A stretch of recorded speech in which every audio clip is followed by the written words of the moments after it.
Luigi Mangione, our favorite handsome GigaChat assassin, alleged assassin, is back in the news after scoring a major win in the courts. According to official sources, Luigi Mangione scored a major legal victory on Tuesday as a judge dismissed the top two state charges against him: first-degree murder and second-degree murder, both of which prosecutors had argued were terrorism charges. The judge overseeing Mangione's criminal case, Gregory Caro, said the evidence put forth was legally insufficient for the two terrorism-related charges. In a written decision that was posted during a 15-minute proceeding in Manhattan court on Tuesday, Counts 1 and 2, charging the defendant with murder in the first degree, in furtherance of an act of terrorism, and murder in the second degree as a crime of terrorism, are dismissed as legally insufficient. Caro wrote, "The people presented legally sufficient evidence of all other counts, including murder in the second degree, intentional." Now, anyone with two brain cells could see that this was the case from a mile away. There's just no evidence whatsoever that he had any inkling of terrorist intentions behind his alleged attack. And we could see all this was just a deliberate overstep by the ruling elite to try and send a message. Although this is just a basic common sense ruling, when I was first following this case a few months ago, I was a bit skeptical they'd get it right. There were reports that the judge overseeing this case was married to a Pfizer executive, and I don't know, I just had the ick feeling that somehow, some way, the system would find a way to screw him over again, and the elites would always win in the end per usual. He's still facing state charges and the death penalty, however, so this battle is far from over. But getting the ridiculous charges of terrorism dropped is a fantastic early win for his defense. And I guess it goes to show there's still a slight semblance of hope for a fair system. More so than being back in the news, however, he's back in the YouTube comment section across so many different videos, including that of yours truly. People are openly using his name as a rallying cry, and you can just sense the tension building. Now, just to be clear, I don't endorse or condone violence, but as I've said in previous videos, I study a lot of history these days, and you can see a clear pattern that when things devolve to this level in society, violence is an inevitable outcome. And if we want to avoid it, we better come up with some better, serious solutions fast. Now, one thing we seem to all take for granted is just how fragile the order of society is. The reason we don't kill, steal, or hurt other people isn't just because it's illegal and you'll go to jail if you do that. It's also because we recognize that it's morally wrong to do so. If everyone, however, got fed up to the point where one day they just up and decided that violence isn't wrong, our society doesn't have enough law enforcement resources to stop that many people, even if they wanted to. And this is what happens historically every time when inequality surges to these obscene levels. Once again, I'm not saying we should resort to violence, I'm just saying they inevitably do when you have conditions like what we have today. This is exactly what we're seeing with the Gen Z protests going on all over the world right now.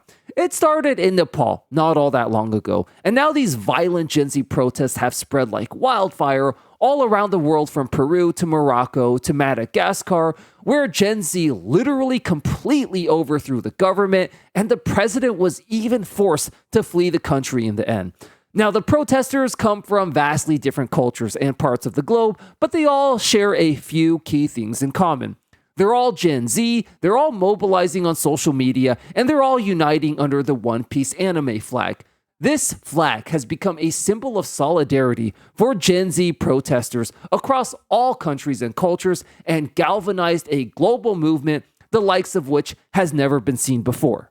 Now, some idiot boomers in my comments have been saying that this won't happen in the West because Gen Z in the West are too soft and lazy and, all the usual stereotypes.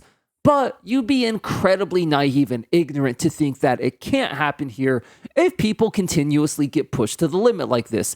The book The Fourth Turning by Neil Howe and William Strauss makes a compelling case that your generation makes a far bigger imprint on who you are as a person more than anything else. It matters more than your race, your culture, or where you're from. A great example he gives in the book is that if you were born in the year 1890 and you had a little brother born just 10 years later in the year 1900, you would have been fighting in the trenches in World War I, while your little brother would have just barely missed it.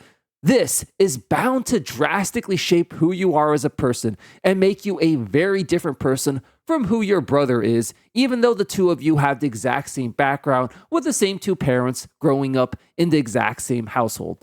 And this is the exact same scenario we're seeing play out in real time all around the world right now with the Gen Z protests. The fact that all of them are universally Gen Z and have all universally experienced the same horrible economic conditions Gen Z was born into their whole lives.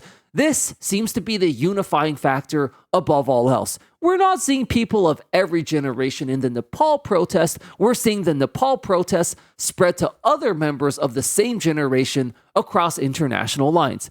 Gen Z is the clear common denominator here. And so since the generational lines have been more impactful than any other factor here, you'd have to be incredibly ignorant and naive to think that it couldn't eventually spread to the West as well. A lot of you have asked me why I think it hasn't quite happened in the West just yet, and to be honest, the only reason I can think of is that things just aren't quite as bad here in the West now. I mean, I would say it's still fair to say that the situation in these developing countries is worse. And so it's simply a matter of the fact that Gen Z in the West hasn't quite been pushed to the same tipping point just yet. But make no mistake, this could change at any moment. And all this means is that it's a ticking time bomb. Unless things start to change and improve fast, it's only a matter of when and not if.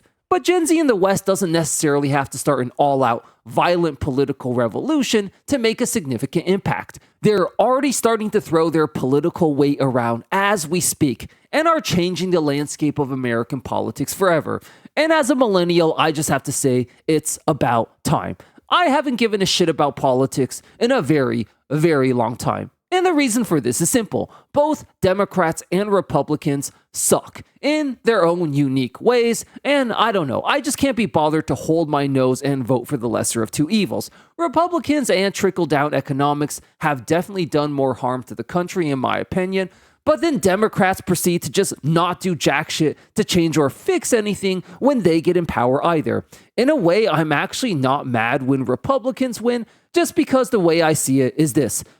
Watching a bad movie is a shitty experience because it's just a total waste of time. I mean, it just is. You just sit there bored, waiting for it to be over, and you gain absolutely no value out of it whatsoever. Now, watching a really horrible movie, however, sometimes can actually be an okay experience because sometimes the acting, the plot, the storyline can be so goddamn cringe and awful that it's actually funny how bad it is, and at least you get some comedic value out of your experience, even though that wasn't the intent of the movie. Hey guys, we set out on a mission during the summer to take down the biggest, most vile Gen Z hater, the Angry Guy, a straight up horrible human being who hates Gen Z so much he even celebrates them dying. Thanks to you, we've gained a ton of ground on him over the summer, and we've set a new goal to surpass him in subscribers and defeat him once and for all by the end of the year.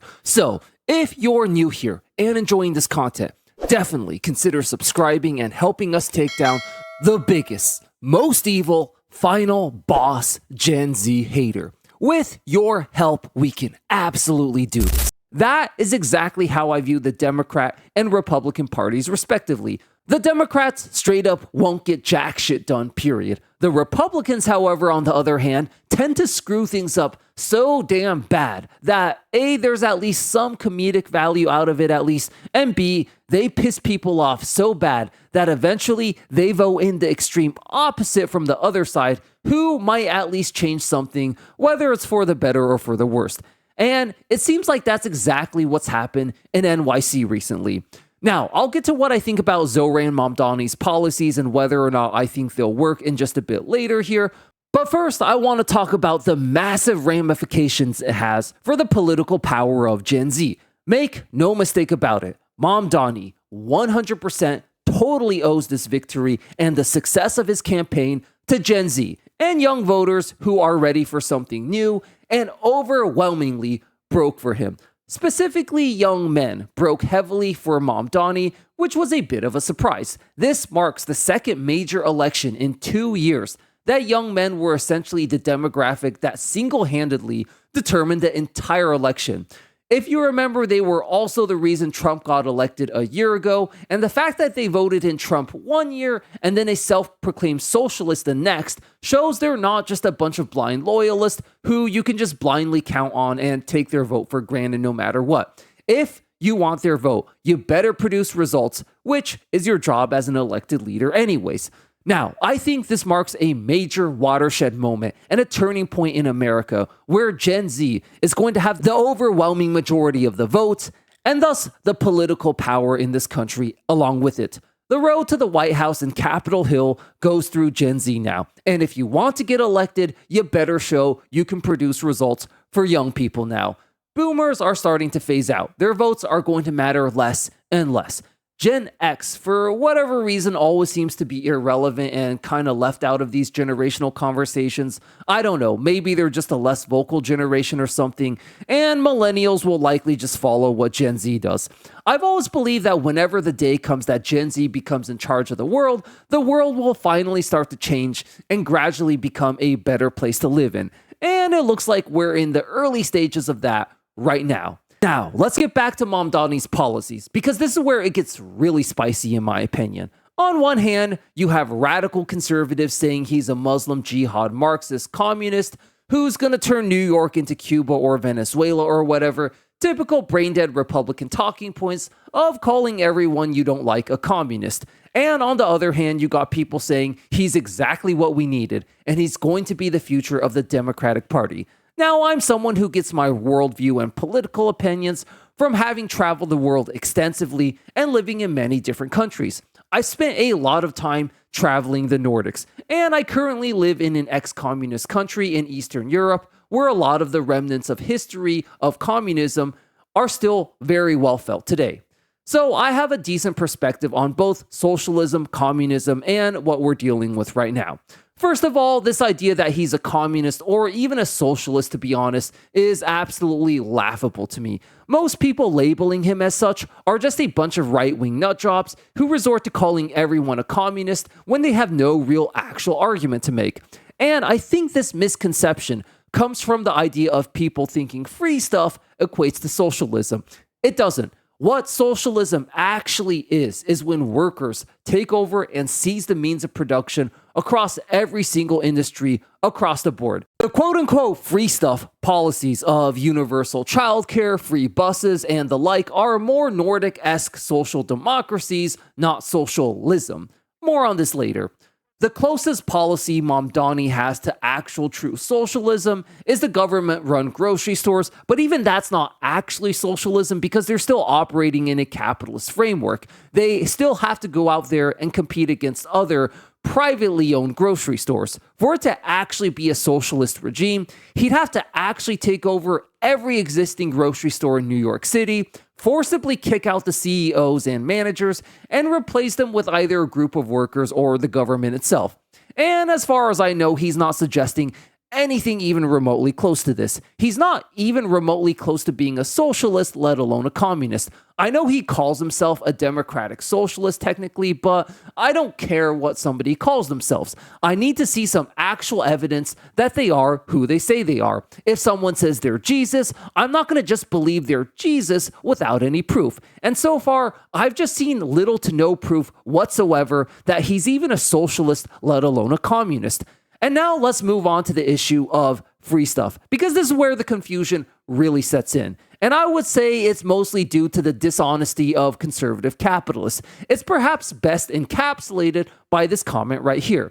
Denmark is not socialist. They have a free market, so it's capitalist. Okay, let's try their policies here then. No, that's socialist.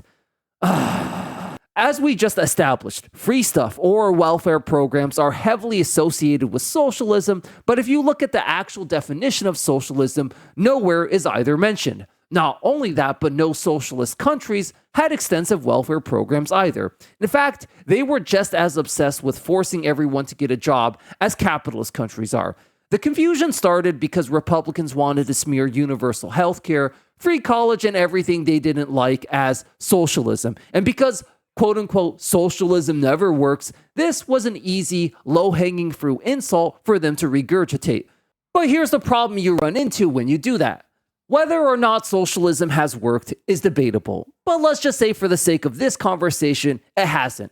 Free stuff, however, has demonstrably been proven to work. The Nordics are the shining beacon perfect example of this. All of them have extensive social safety net programs, from universal healthcare to free college. Hell, Denmark even pays you to go to college. And they are indisputably one of the richest, most prosperous nations in all of human history. Now, if these welfare programs are not socialist, well then good. I want the not socialism of the Nordics then.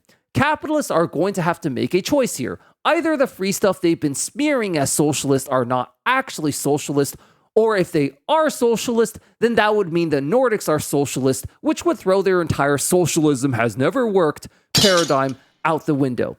Conclusion. Gen Z isn't taking your crap anymore. The days of them being called soft entitled snowflakes are long gone. They're literally changing the entire world right now, whether that's through violent revolution or reshaping the political landscape entirely and getting these old, out-of-touch boomers out of the office finally. They've been insulted by their elders, screwed over by the economy, demoralized by the state of the world. But alas, a new dawn has arrived, and they're now setting up for the most epic revenge arc ever.